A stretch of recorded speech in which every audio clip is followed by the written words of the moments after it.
morning, and welcome to NASA's Johnson Space Center in Houston, Texas.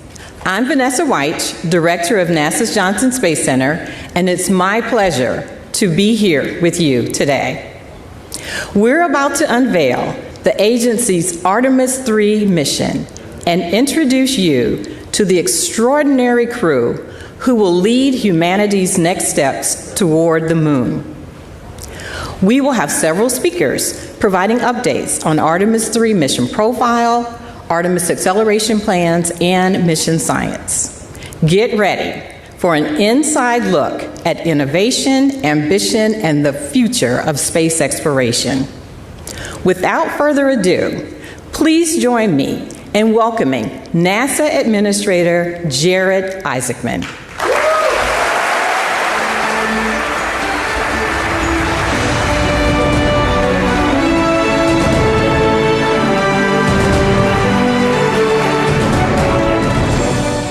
Thank you, Vanessa. I am so grateful to be here with all of you as we discuss the Artemis program and announce the 4 astronauts who will undertake this very exciting mission. I want to take a moment to acknowledge the leadership of President Donald Trump, the incredible bipartisan support from Congress, our international partners, including the European Space Agency Director, General Josef Aschbacher, Italian Consul General Mauro Lorenzi, and the talent across all NASA centers and the most technologically advanced aerospace industry in the world. All of you are contributing meaningfully to this undertaking and helping us achieve what is such a daring and inspiring and world-changing endeavor. We are returning to the moon. A grand adventure back to the lunar surface to build a moon base and to do so for all of its scientific, its economic potential, and to master the skills for where we will inevitably go next. The incredible crew of Artemis 2 was just the beginning, and they did an absolutely outstanding job. As a test mission, they were the first to launch on the SLS rocket and test the Orion spacecraft. Reed Wiseman, Victor Glover, Christina Koch, and Jeremy Hansen showed us the moon again, and they showed us the Earth again. They helped reinvigorate the world's interest in space exploration. And now, just as Mercury, Gemini, and Apollo crews that came before them, Artemis 2 will pass along all they have learned and hand the torch to Artemis 3. Over the next year, they will train for their mission, ensure the lessons learned from the prior crew are implemented, and assist in the development of the landers and operational procedures that will be necessary for their colleagues on future Artemis missions. Artemis 3 will be an extraordinary demonstration of what is possible when the greatest aerospace companies across the United States, alongside our European partners, come together to showcase the technological might and ambition of the free world. When their training and development are complete, these 4 astronauts will strap into their spacecraft. You will witness the contributions of Boeing, United Launch Alliance, Lockheed Martin, Northrop Grumman, L3 Harris, and Airbus, and many others come together as the SLS rocket ignites the Artemis 3 crew and sends them into low Earth orbit. Additional powerful rockets will launch to place the Blue Origin and SpaceX Starship landers into orbit. Throughout the duration of the Artemis 3 mission, these astronauts will continue to test the Orion spacecraft. They will rendezvous and dock with the Blue Origin lander, and then again with the SpaceX lander. Think about how many spacecraft, all of which will eventually carry human beings, will be in orbit at the same time. From Dragon, Shenzhou, Soyuz, possibly Starliner, Starship, and Blue Origin landers. This seems like the beginning of the future that we imagined as children. This seems like the very beginning of Earth's first Starfleet to me. Will we use Artemis 3 to get into the rhythm of multi-launch campaigns, test the interoperability across several systems while close to home, learn and improve, and inform the changes necessary when the torch will be passed once again? Now, preparations for Artemis 3 are already underway. The NASA team, our contractors, and our partners will start stacking SLS this summer with the aim of beginning early wet dress testing before the end of the year. The interested public will be able to follow along through all the key NASA milestones, along with Blue Origin and SpaceX as they launch uncrewed tests of their reusable rockets, gather data, implement improvements, and converge upon the Artemis 3 readiness no earlier than this time next year. In parallel, we will not slow down. The expectation of your NASA should be that we can pursue and achieve many extraordinary objectives at once. In a matter of weeks, we will host another moon base event To set expectations, we plan to issue awards and provide updates routinely. In the not-too-distant future, we will be tuning in on the Moonbase website, watching landers and rovers and moonfall hopper drones and other tech demonstrations and science payloads landing on a near-monthly basis as we practice the science of survival on the lunar surface. Alongside industry and our Artemis Accords partners, we will experiment with power, navigation, surface mobility, communications, and other critical systems as we learn what does and does not work in the extreme environment of the lunar South Pole. Now, coming up later this summer, America's next great exploration asset, the Nancy Grace Roman Space Telescope, will launch and venture out nearly 1 million miles into space with the aim of further unlocking the secrets of the universe. And there are further big science missions like Near-Earth Object Surveyor, Rosalind Franklin, and Dragonfly coming up on deck. Now, to realize the spacefaring future, we will work tirelessly to ignite an orbital and someday, perhaps even a lunar economy, working alongside industry to usher in the first commercial space stations. In the months ahead, we will invest in high-temperature materials, power conversion, radiators, advanced space structures, and assemble the first fission-powered interplanetary spacecraft. Before the end of 2028, we will launch the first mission of what should be many more to follow as SR-1 Freedom finally gets America underway on nuclear power in space and delivers the Skyfall payload to Mars. The X-59 team has already passed the sound barrier, and we are well on our way to rebuilding the X-plane portfolio with greater investment in faster and higher capabilities as we aim to blur the line between in and out of atmospheric flight. As I've said many times, your NASA team will not sit on the sidelines and wait for all these exciting initiatives to be realized. We are embedding SMEs across the supply chain, doing the kind of engineering and building necessary to deliver the outcomes only NASA is capable of achieving.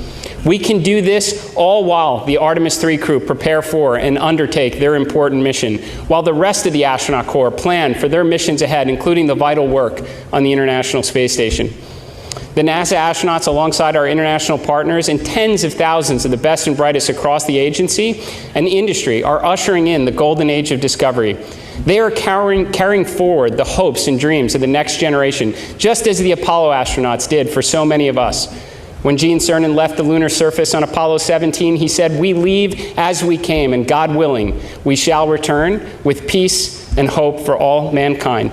Now, it's taken a little bit longer than he may have imagined, but we are returning, and we do so with the experience of Apollo, the lessons of Artemis 2, the crew now of Artemis 3, and the promise of what lies ahead, and our collective effort to build out humanity's first outpost on another world.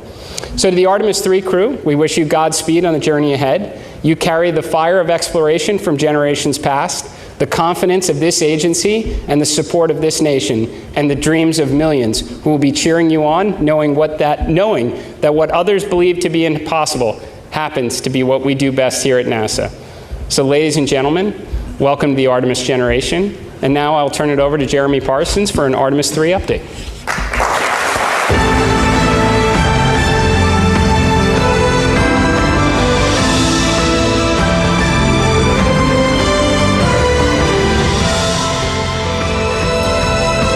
Good morning. It's great to be here with you and to be part of the excitement as we progress forward towards Artemis 3 and our future missions to the lunar surface. Since adding the Artemis 3 test flight before our first crewed moon landing, our team is focused on developing the mission to test about as much as we can how we operate with our commercial partners across systems, teams, software, and hardware in the entirely difficult environment of space. We want to do this in Earth's orbit before we return to the moon and establish an enduring presence there. We demonstrated to the world during Artemis 2 that we can fly our astronauts around the moon and bring them home safely. The mission gave us insight into performance across all of our systems, how our teams operate together with crew in the deep space environment, thousands of miles from home. That is why we do test flights. We learned. We found things we needed to improve, and our teams are already hard at work solving those issues to make Orion even more capable. Across the Artemis 2 campaign, one of the biggest things we demonstrated is that testing like we fly puts us in the best position for success. Artemis 3 is an opportunity to take those lessons and apply them. It enables us to test in space how we will fly on future missions. As the first crewed Artemis mission with commercial spacecraft, this test flight will enable us to prove we can carry out highly choreographed operations with our partners across hardware, interfaces, software, propulsion systems, and life support elements, with crew in the high-stakes space environment. Are we able to launch in sequence with our partners across multiple launch pads and meet up at precise points in space? How do our spacecraft designed and built across NASA and different partners operate together in an integrated way in an unforgiving environment? We will learn how to fly these new spacecraft with new software, new life support systems. Every aspect of Artemis 3 will give us insight into how to refine our plans for Artemis 4 and beyond and buy down risk. The mission, together with the uncrewed lander demonstrations to the moon, is specifically designed and targeted to the most significant risk for a lunar landing. We have many partners involved in making Artemis 3 successful, and while we recognize there are questions about how Blue Origin's recent anomaly impacts our plans, setbacks are a learning opportunity.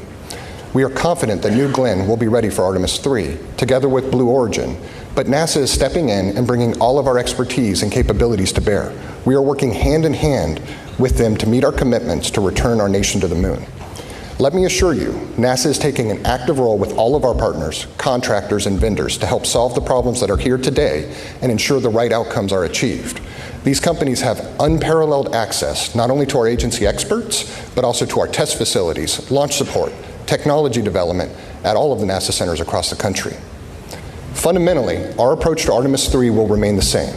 We will use this mission to reduce risk for our future crewed moon missions with lander test articles from both Blue Origin and SpaceX to ensure we will beat China back to the moon. So we've talked about accelerating the Artemis cadence, and so I wanted to share with you a little about how the pieces of Artemis 3 are coming together. Our partners are making great progress in lander development. SpaceX's recent flight of its version 3 Starship demonstrated key aspects of their architecture and lander designs, and they are already applying those lessons to their next flight test. Blue Origin's Mark 1 lander recently completed vacuum testing here at Johnson Space Center. We have a training cabin that's been set up. Astronauts are actively working through that training. The Orion Crew Module and its European-built service module are on track to be integrated together this summer, including the new docking system, which will fly for the first time on Artemis 3. Our improved heat shield has been fully inspected and is ready to be installed. We are going to bring updated communication technologies to our missions, including adding optical communication to the spacecraft to improve our data exchange between Orion and the ground. We expect that to enhance what the public can see during the mission. SLS core stage processing is well underway inside the Vehicle Assembly Building at Kennedy Space Center. It arrived there in April, and teams have already mated the 2 segments of the core stage and will install the 4 RS-25 engines later this summer. Design and fabrication of a spacer that will replace the upper stage on Artemis 3, because we're flying in low Earth orbit, is already in fabrication at NASA's Marshall Space Flight Center in Alabama. And for the ground systems, when we talk about acceleration, one of the best examples I've seen is that just 17 days after the launch of Artemis 2, the mobile launcher was back in the Vehicle Assembly Building, well underway with refurbishment and preparations for stacking. Our teams are getting ready too. The launch team at Kennedy Space Center began conducting launch countdown simulations in May, which include practicing procedures to load propellant into SLS, as well as for launch countdown. At Johnson, mission segments are being simulated and crew training is well underway. Our spacesuit provider, Axiom Space, is making great progress as well. We have suit testing ongoing regularly at the Neutral Buoyancy Lab down the road here in Houston. Pressure garments worn under the suit are fully assembled and undergoing testing, and the components of the suit's primary life support system are in hand and being integrated. We are going to fly the spacesuit aboard the International Space Station to check it out in 2027, and we will perform hardware interface checkouts on at least 1 lander in a spacesuit during Artemis 3. Again, this is an area where NASA is taking an active hand. We want to accelerate these deliveries, this hardware, and we're embedding NASA engineers across the board with Axiom and with partners in order to yank schedules to the left. All of this culminates in a mission where for Artemis 3, the hardware is real, and we are going to begin stacking SLS rocket hardware this summer. This fall, we plan to roll out a shortened SLS stack with Orion on top. We want to test improved cryogenic seals and put our launch team through their paces, keep the training proficiency up. With an increased mission cadence, we're bringing everything we can to ramp up production and drive supply chain improvements across the key components of Artemis and across the United States. We are also moving aggressively to implement modifications to Orion that enable a broader range of lunar missions after Artemis 3. This includes looking how Orion can rendezvous in Earth orbit with Starship and use that ship to push Orion to a lunar orbit. So I shared where the hardware is, but let me talk a little bit more about what we expect Artemis 3 to look like. Artemis 3 is an incredibly exciting, complicated, and highly coordinated multi-launch campaign. It's going to happen in a short period of time with 3 of the world's most powerful rockets. It will begin with the launch of Blue Origin's lander test article, which can loiter up into space for up to 90 days.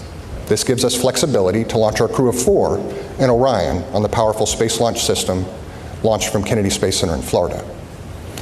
The crew will fly their journey in low Earth orbit on a circular trajectory around Earth. Orion and the Blue Origin lander design will rendezvous in space, spending about 2 days in docked operations, conducting test technology demonstrations, including inside of Blue Origin spacecraft. More importantly, we intend to dock, perform integrated stack control, have crew cross the hatch, operate the lander, and get critical test of the life support systems that can only be done in space. This gives our teams key information on systems the lunar lander crew will depend on in an environment close to home versus 4+ days away around the moon. After docked operations, Orion will detach and await Starship. SpaceX's Starship lander test article will launch and meet up with Orion and our crew.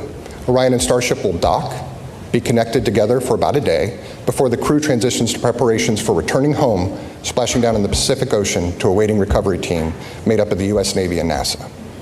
In total, we expect the mission to last around 2 weeks. This mission is deliberately designed to take calculated risks so that future crews will be safer and ultimately successful when we put boots on the lunar surface. The complexity of our integrated operations across multiple launches, spacecraft, rendezvous, docking is greater in many ways than Artemis 2. NASA, together with our partners, thrives in these challenging situations. Each of us are coming together for success. Human spaceflight is not for those who want to chart an easy course, but every decision we make about Artemis 3 will be informed about how it can help us ensure our mission success for the lunar surface. Artemis 2 reminded the world what we can do when we move together with clarity, discipline, and shared purpose. What the world saw was a successful mission. What we saw behind the scenes was years of coordination, planning, testing, problem solving, and collaboration with industry partners and government organizations. We are going to apply that same focus for Artemis 3, and our teams are ready. To our crew, thank you for taking on this responsibility to train and fly for Artemis 3. You have our commitment that we will do everything possible to keep you safe as you enable us to push the boundaries of space exploration. I'll now turn things over to John Caloris of Blue Origin. Thank you. As you know, we had a significant anomaly at our Launch Complex 36A on May 28th. The response from NASA, our partners, and customers has been extraordinary. We're making excellent progress on the investigation and pad cleanup. We'll begin rebuilding once cleanup is complete, while continuing construction at Launch Complex 36B. Blue Origin's lunar engineering and production teams are continuing the pace for production of Mark 1 landers for Moonbase and for Artemis vehicles, with multiple serial numbers in build. Mark 1 serial number 1 testing will conclude soon and will be ready for launch this year. The mission will demonstrate key components of our Artemis landers, such as our BE-7 engine. Artemis 3 is a major step that fills important objectives prior to our uncrewed landing on the moon in 2028, followed by our landing of astronauts that same year. On this mission, NASA and Blue Origin will demonstrate rendezvous, docking, hatch operations, ingress, and life support systems in low Earth orbit. This will allow the crew to gain familiarity with our Lunar Crew Module and even practice operations such as suit donning in zero gravity. Manufacturing is well underway on the Artemis 3 Mark II Lunar Crew Module, our storable reaction control system, our docking systems, and our environmental control and life support system. Our factories are running around-the-clock shifts in a responsible manner. Our vertical integration capabilities continue to produce hardware that feeds the production floor. We work very closely with NASA on engineering and testing support with more to come. We expect to complete the vehicle for Artemis 3 and be ready for launch in 2027. Blue Origin is very motivated to be part of the journey of returning humans to the moon. We've redoubled our efforts and are moving forward. I'm thrilled that we're just moments away from announcing NASA's Artemis 3 crew. I'd like to also say that the moon is the 8th continent. and we will measure ourselves not only by our successes, but how we respond to setbacks. With that, I'd like to introduce my friend Jessica Jensen from SpaceX.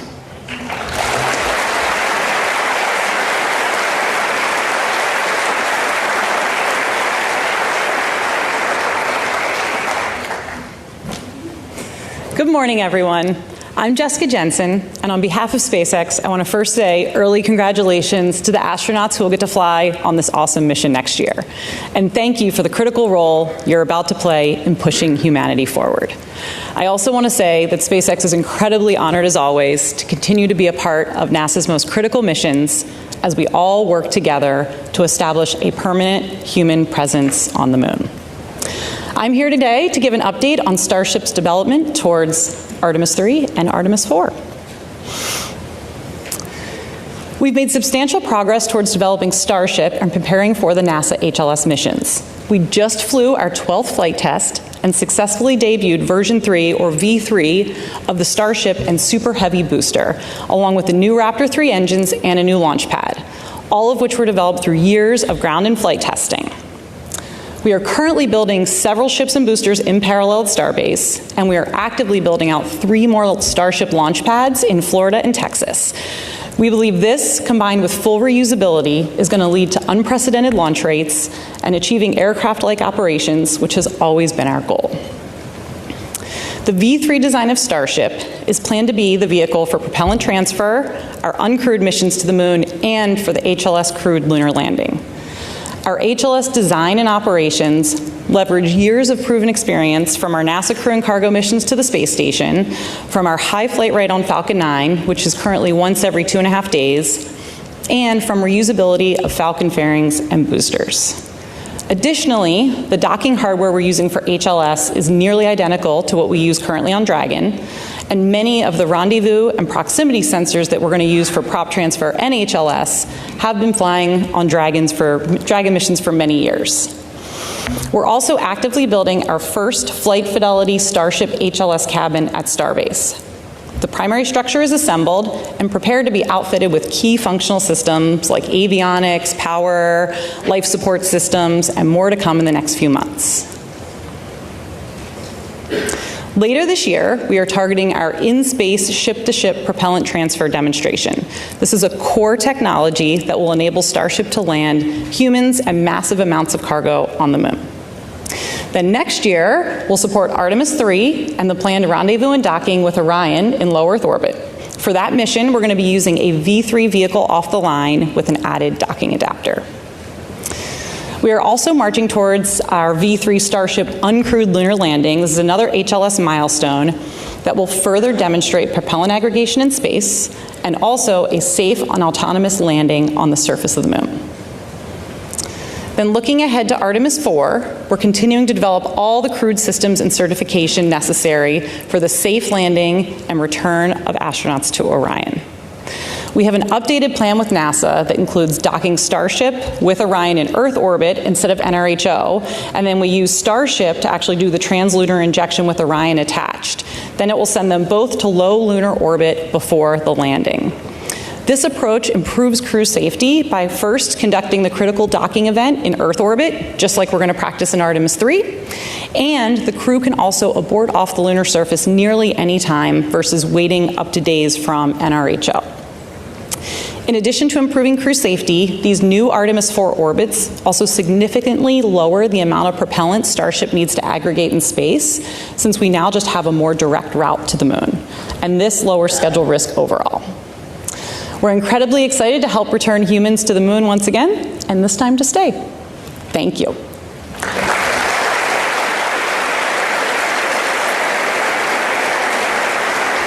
And now, I will turn it over to Dr. Nikki Fox, head of NASA Science, and she is going to talk about Artemis 3 science.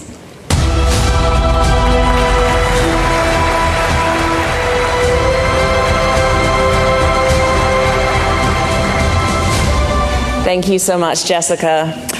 Well, while Artemis 2 was all about moon joy, Artemis 3 will be all about Earth joy. We will be studying the route from Earth, and our Artemis 3 crew will be our mission scientists. Since Artemis 3 is a technical mission, the science we will be doing will look just a little bit different. We will study Earth's atmosphere, the environment around Orion during the mission, and the impact of space's influence within the Orion capsule. We're going to use this flight to buy down our risk for landed missions by developing our science processes, procedures, and readiness specifically for Orion to ensure the health and safety of our astronauts and spacecraft for our future Artemis missions. And the best way to do it is by taking real data that is uniquely enabled by this mission. For this technical and complex mission, we will focus on how we can better work with the unique Orion capsule and test and establish the necessary groundwork prior to landing on the mission with Artemis 4. With Artemis 3, we will initiate the preparation phase of packing our interplanetary survival guide with the necessary knowledge, equipment, and roadmap needed to plant astronaut boots back on the lunar surface to stay. Think of it this way. If you're going on a road trip, you need to know before you go, ahead of time, and prepare with a game plan, not just for your destination, but for driving through all of the states in between.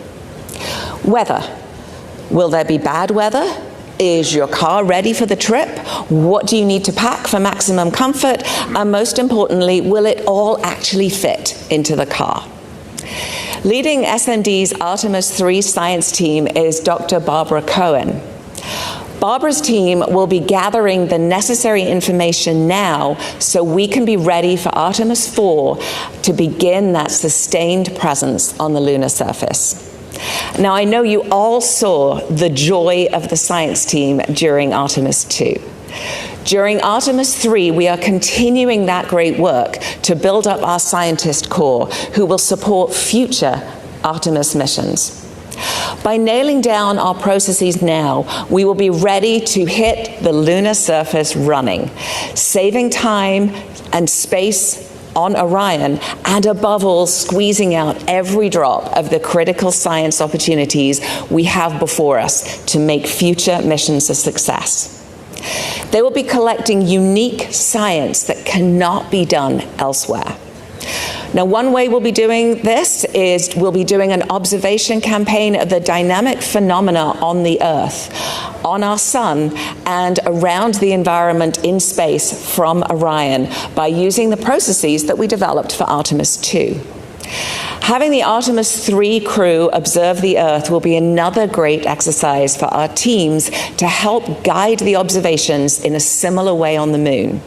These methods were adapted from the crew Earth observations proven already aboard the International Space Station.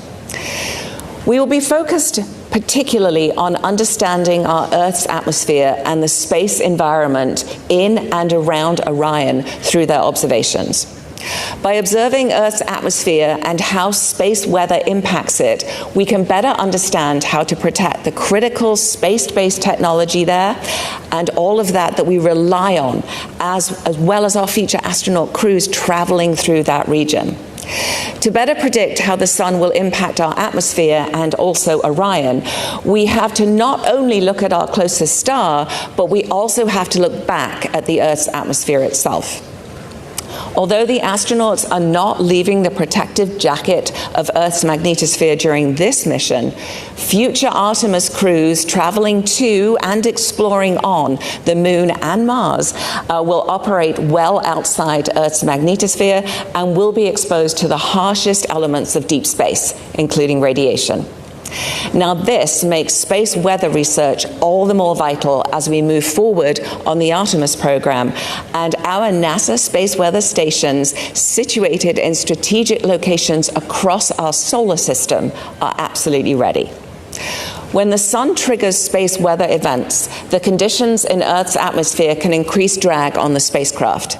Now, this friction-like force pushes back against the vehicle, gradually draining its orbital energy and causing it to lose altitude over time, a process that we call orbital decay. This drag is highly sensitive to solar activity. So by analyzing atmospheric behavior, we can gain insight into different conditions by looking at how the atmosphere slows Orion down at different points in its flight. Understanding the environment outside Orion will also inform us of what future science instruments we could put on the outside of that vehicle. We're also using our ground-based assets across the world to look at Orion in low Earth orbit, and this is an opportunity that was not possible during the Artemis 2 mission due to the very quick time they spent in LEO. We are also characterizing the Orion capsule itself. We are going to initiate processes for Artemis contamination control and contamination knowledge by bringing samples out of Orion back to curation so we can identify and evaluate the environment within for our astronaut crew and for our future lunar samples. This will help us remove any background noise that may return with our lunar samples so we can subtract it out of the characterization of the samples and really get to the core of what they are. We will be doing all of this while also studying how our crew safely live and operate in space and within the Orion capsule, thereby ensuring future mission success. Now, we're still at the beginning with our planning for science, so stay tuned as there will be more exciting science yet to ride along with Artemis 3. I am extremely excited for NASA to build upon the success of Artemis 2 and then Artemis 3 and to explore more of the moon, to build that sustained presence and to build our moon base to prepare for the next giant leap, human exploration of Mars. All while we lead the world doing paradigm-shifting science. At NASA, science enables exploration, and exploration enables science. And NASA Science is honored to take our part in the Artemis generation. And with that, I am delighted to hand it back to Administrator Isaacman.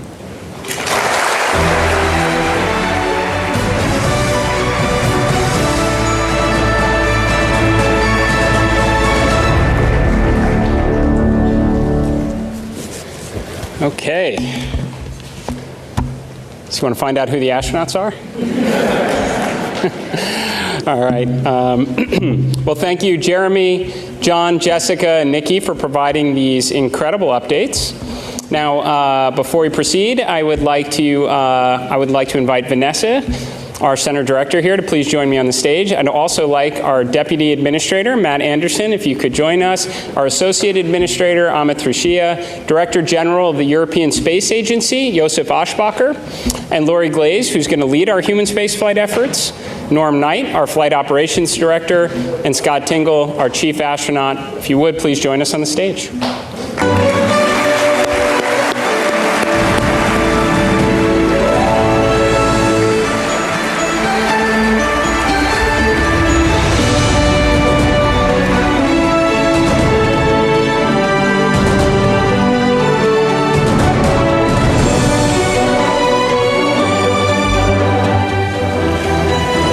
Now, alongside the prime crew, we have a backup crew member who will train shoulder to shoulder with them to ensure mission readiness and continuity. Test pilot, Air Force Colonel, and former SpaceX Crew 4 pilot stands ready to join the team if necessary, Artemis 3 backup crew member, Bob Hines.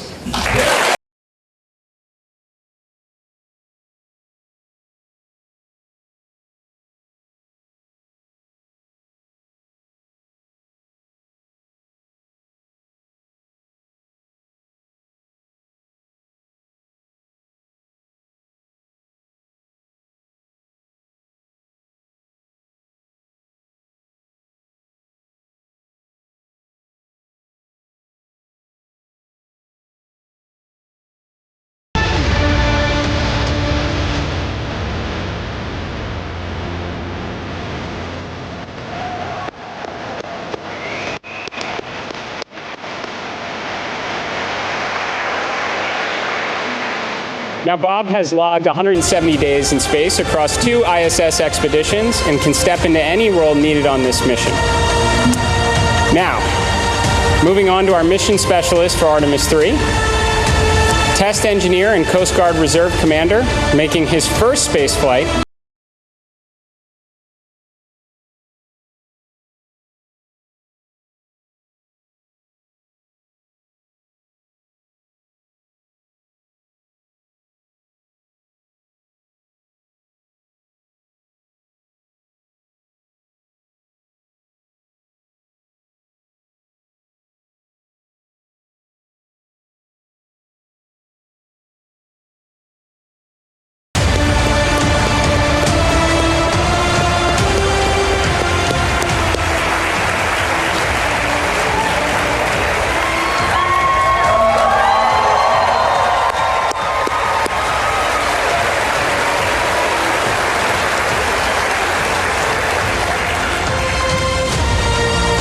Army Black Hawk helicopter pilot, family medicine physician, and record-setting astronaut, mission specialist, Colonel Frank Rubio.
Now to our commander, two-time astronaut, former space station commander, Marine Corps colonel, and test pilot with more than 7,000 flight hours, Artemis III commander, Randy Bresnan.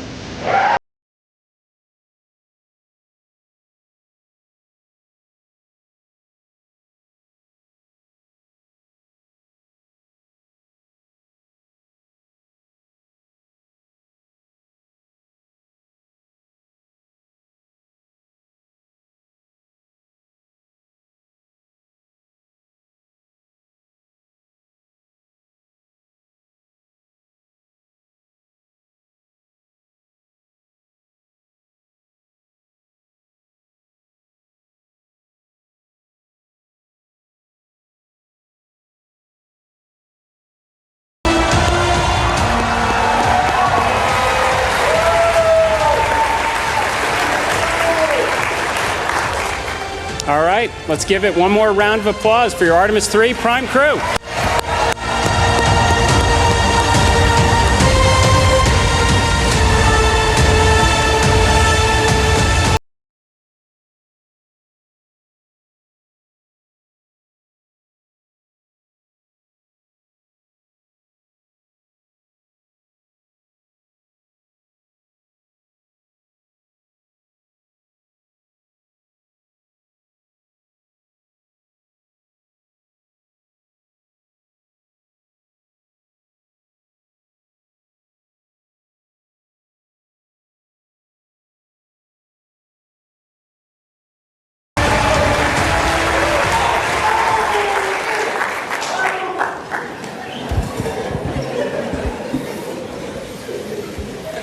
Randy, Luca, Frank, and Andre, I am excited to welcome you as the next crew in the Artemis journey to successfully return to the moon, this time to stay.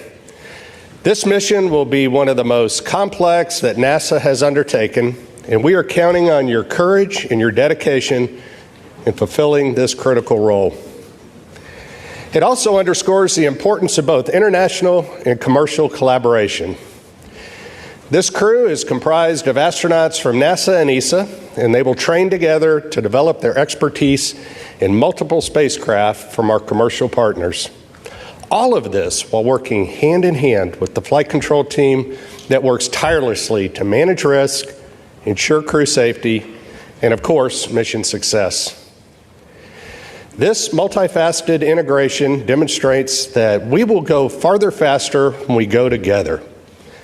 As the Director of Flight Operations, I have the opportunity to get to know every astronaut as well as many of the team members that support our missions and other critical integral roles.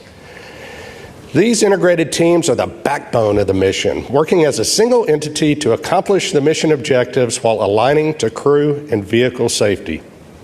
I would also like to thank the families of our astronauts and those of our team members who provide the support that allow us to accomplish these ambitious goals for our country and humanity. To simply say, I am encouraged, I'm inspired, and I'm filled with hope when I think of this mission and the teams associated with it. To the Artemis 3 crew, each of you possess a unique background, and your vast experience and unwavering dedication to NASA's mission enables you to help make us and take this next great step in space exploration. I am proud to work alongside you as we make our mark on history. This mission begins now, and it will conclude with your safe return to Houston, where you will be reunited with your families. Now, I'm honored to turn it over to Mission Specialist Andre Douglas.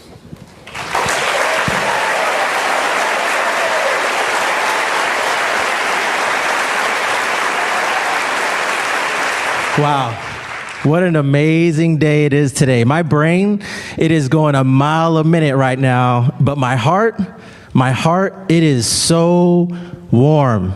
It is so full. And I can't thank everybody who's been along with my journey, but I got a few tonight I got to give a shout out to. So Mom, thank you so much for believing in me, this whole time. All these years, you prayed for me, you thought about me, and I always appreciate that. And Dad, that work ethic that you showed, I was trying to emulate you.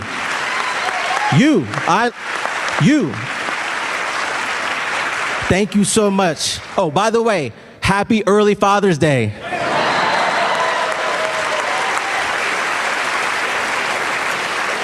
And to Rachel, my lovely wife, thank you, babe. The support you've given is unwavering. It has been a lot. What a journey. I'm so glad you're on this journey with us. It's just amazing. You're amazing. Couldn't have done it without you. I love you so much.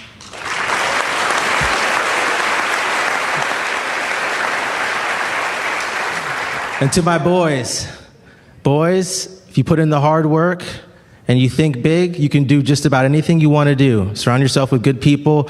You can do this. You can do whatever you want. You just got to try hard. All right? So, I don't have enough time to go through everybody out there, but we really appreciate you guys supporting us. This mission is going to be fantastic. What an excellent crew. Very proud to serve with these gentlemen. Very fine crew. And go Artemis, go NASA.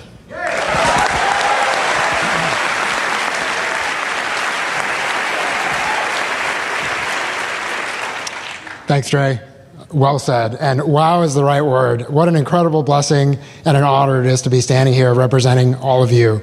And I'd just like to take a quick second to say thank you, first and foremost to my wife and our 4 amazing kids. Thank you for your sense of adventure and your resiliency. You guys have made all of this possible. To our...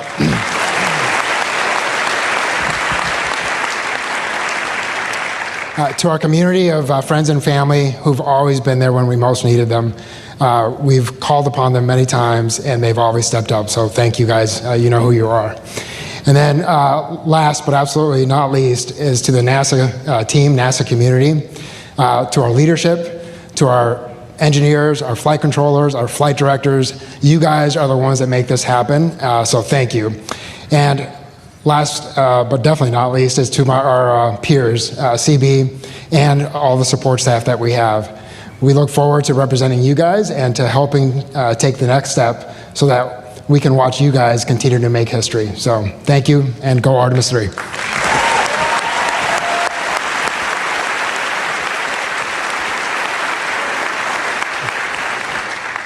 I apologize in advance if I get emotional. I'm honored by the role that I've been given. I'm also very humbled by the task in front of us. But first and foremost, I'm grateful. There are many parts that need to come together for a space launch, and you need a launch pad. And for me, that launch pad is my country, Italy, its education system, the Italian Air Force that gave me the professional tools to bring me here today, the Italian Space Agency that gave me the first flight to put those skills to proof, and for that I'm very grateful. The European Space Agency is like a launch tower, connecting these two worlds, building bridges, its very nature is to build relationships and building bridges, connections, and to elevate individuals to achieve their full potential. The rocket, figuratively and literally, is NASA. I'm grateful that NASA has allowed me to be part of this incredible group of people, of this crew, and for letting me fly. But we wouldn't be going anywhere without fuel, and the fuel that lets everything move is right here. Maya, Sarah, Marta, my extended family here in the crowd. You are the energy that feeds my soul. And your love is the spark that ignites every passion. Thank you. Grazie.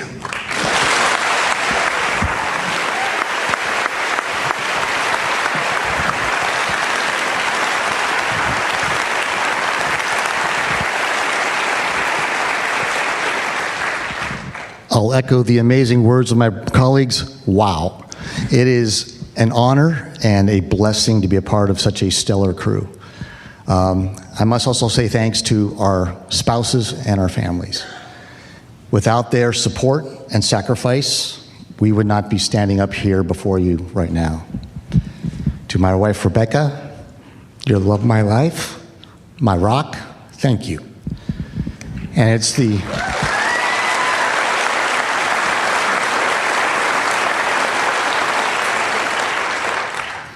It is their support of our families that's going to carry forward from today when we start training very soon. Carry us all the way to when we launch off Earth until we are returned to them safely after splashdown back here on planet Earth.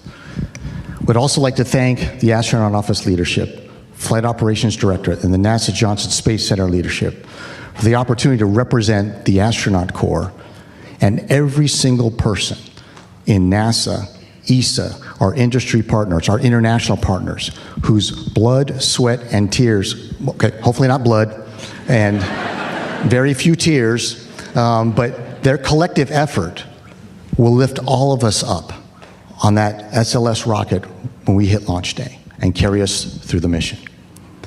We'd also like to thank NASA leadership and our ESA leadership for the opportunity to represent all of humanity from this spaceship Earth that we will carry forward into the Artemis, as we execute this Artemis mission, extending human spaceflight into the future and exploring the cosmos. Now, spaceflight is hard, and that's why the most important Artemis mission will always be the next Artemis mission, where we are doing flight tests on every single flight, incrementally determining the flight envelope, expanding it, proving out capabilities, and making the operational procedures that we have more and more precise, because every single mission we will do after this will be more challenging and more complex. We are certainly humbled as a crew to be able to be your crew that executes this Artemis 3 mission in space, being that unifying link between the phenomenal Artemis 2 mission we just had 2 months ago and the Artemis 4 mission that will follow ours, where we will again be the first to land humans on another celestial body, that celestial body being our neighbor in the sky at night, the moon. Thank you.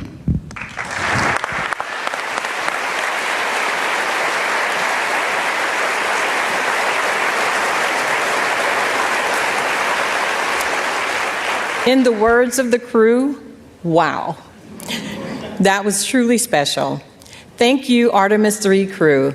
Hearing from each of you has inspired everyone supporting this mission across the globe. We're all in. This mission is going to captivate the world and bring us Earth joy. Let's look ahead at what's in store for Artemis 3.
Another wow. Artemis brings us together, uniting partners from around the world in pursuit of a common goal.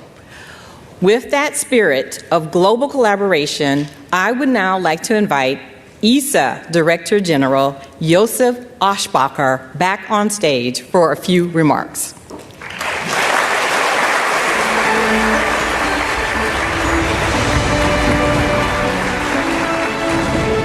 Wow, what an atmosphere, what a moment. Ladies and gentlemen, days like this do not come often, when history is not something we remember, but something we are about to make. Just weeks ago, at NASA's Kennedy Space Center in Florida, I had the privilege of witnessing the launch of Artemis 2. It was an unforgettable moment. Artemis 3 will be a different mission, but no less remarkable. Before anyone sets foot on the moon, someone has to make that possible. That responsibility now rests first and foremost with NASA, but also with the crew we are honoring today. The crew will test what has never been tested at this level.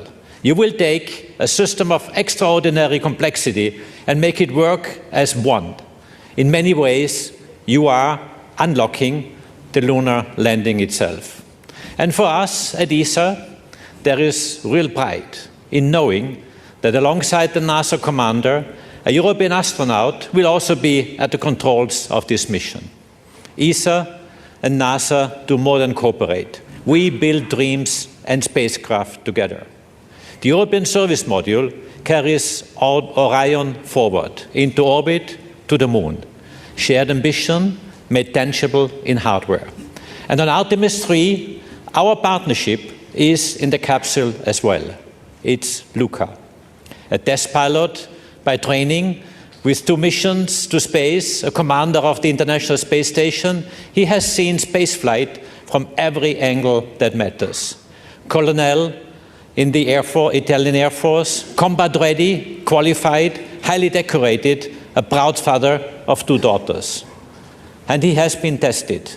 During a spacewalk early in his career, his helmet began to fill with water, a dangerous situation by any standard. He handled it with calm and clarity and brought himself back safely. That tells you more about an astronaut than any CV ever could. Luca is precise, composed, and determined. Yes, I'm sure he brings a touch of Italian ease to the cockpit. He is exactly the right person for this role, and he is ready. At ESA, we are ready as well. Our 23 member states are aligning to step up in exploration. Because when you choose to be part of something as ambitious as Artemis, you contribute. That is what we do, what we will continue to do. But today is not about programs. It is about people, those who once went to the moon and those now preparing to return. To Jared, to NASA, to the United States of America, thank you for your leadership and thank you for your partnership. To the crew of Artemis 3, you carry something important for all of us. And to our ESA crew member, we could not have wished for a better pilot. Caro Luca, siamo orgogliosi di te. Buon volo. Thank you all.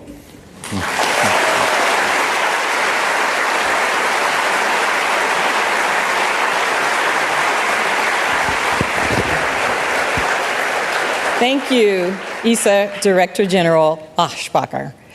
Let's now take a look at some special messages recorded by Senator Ted Cruz, Chairman of the Commerce, Science, and Transportation Committee, and Representative Brian Babin, Chairman of the House Science, Space, and Technology Committee. Congratulations on being chosen for the Artemis 3 mission. It's a big damn deal. Following the extraordinary success of Artemis 2, America has entered a bold new era of space exploration and discovery. Under the leadership of Administrator Jared Isaacman, NASA is paving the way for humanity's return to the moon and beyond. As the chairman of the Senate Commerce Committee, I've been proud to author or co-author nearly every major piece of space legislation in the last 14 years. I've led the fight to advance the NASA Authorization Act and secured landmark investments in the Working Families Tax Cut Act to ensure the future of Artemis is bright, robust, and enduring. Now this crew, each of you, will turn those investments into reality. At a time of growing competition with China in space, this mission will strengthen America's leadership, expand our economy, and help secure a lasting American lunar presence. When America commits to a mission, we lead and we succeed. You will make our nation proud.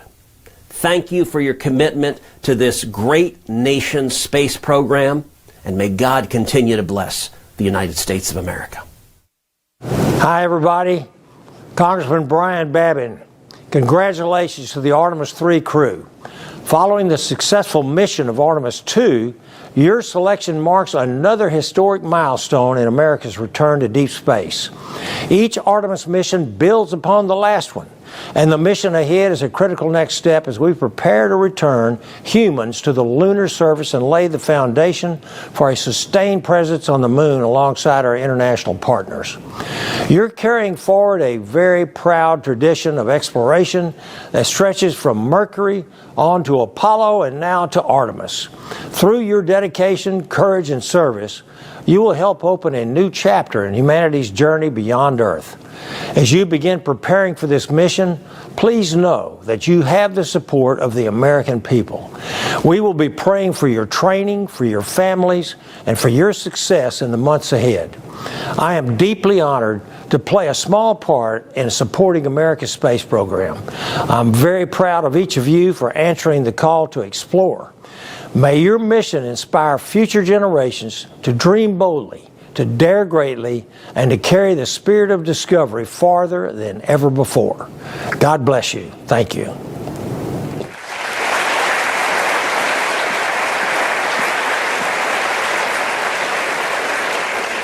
The story of human space exploration continues to inspire, and the momentum carries forward as the spotlight turns to the remarkable crew assembled here today.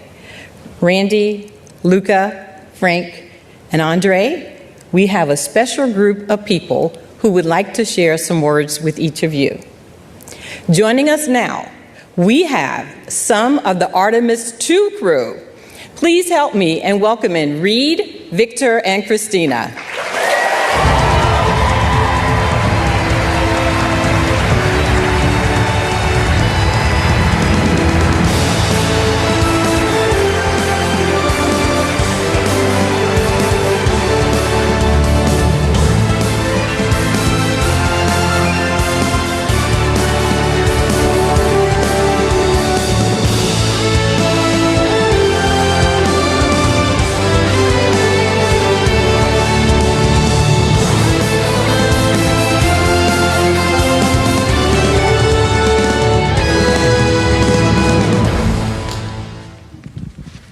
All right, comrade Randy, Luca, Frank, our backup, Andre, Douglas. So good to see your family out there. So good to see all the families. On behalf of myself, Christina, Victor, and we all know Jeremy wishes he was going to be here today, that he could be here. We just want to say how completely fired up we are for you. I hope you saw us down there cheering, screaming as loud as we could. And Randy, in your comments, I really loved when you said that you all are the link from two to the surface. And that really resonated with me. And you guys know, because you work in the office, we've been carrying these batons around for way too long. And so with that, the Artemis II crew, comrade, hands you the baton. You got the controls.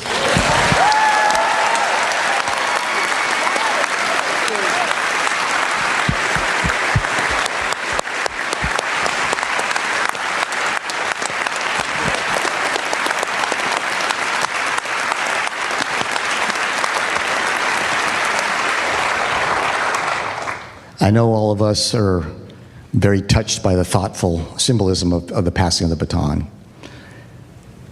But I think now, after your mission, you're passing us something far greater. The world watched your mission.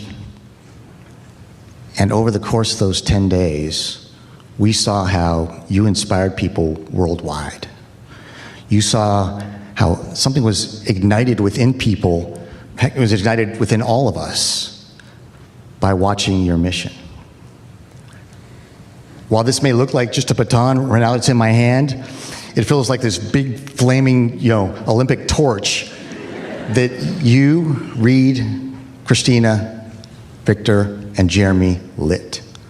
And the world was entranced by its flame for the 10 days of the mission. We, the Artemis III crew, are honored to be able to carry this torch forward, to be able to execute our mission, to make that flame burn brighter and pass it on.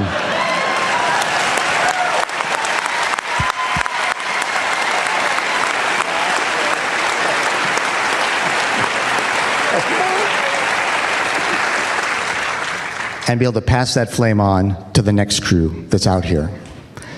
And so it is our distinct honor and privilege, and echoing the immortal words of Apollo 11's Michael Collins, to be carrying the fire through the next Artemis mission.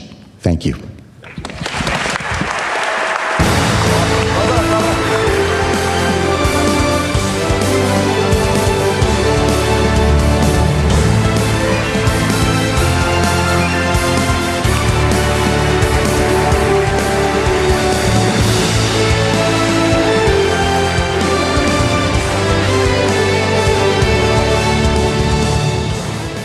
What an incredible moment. As we wrap up today's announcement, I'd like to thank our amazing speakers and our esteemed guests, and most of all, our Artemis III crew, Randy, Luca, Frank, and Andre.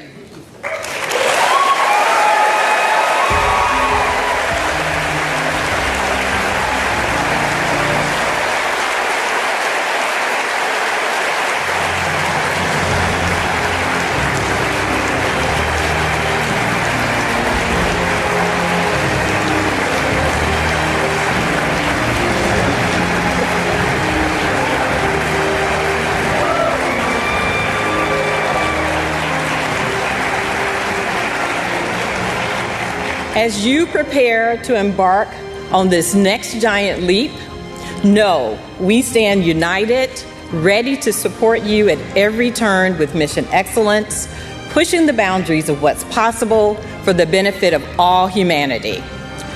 Let's give one final round of applause for our crew.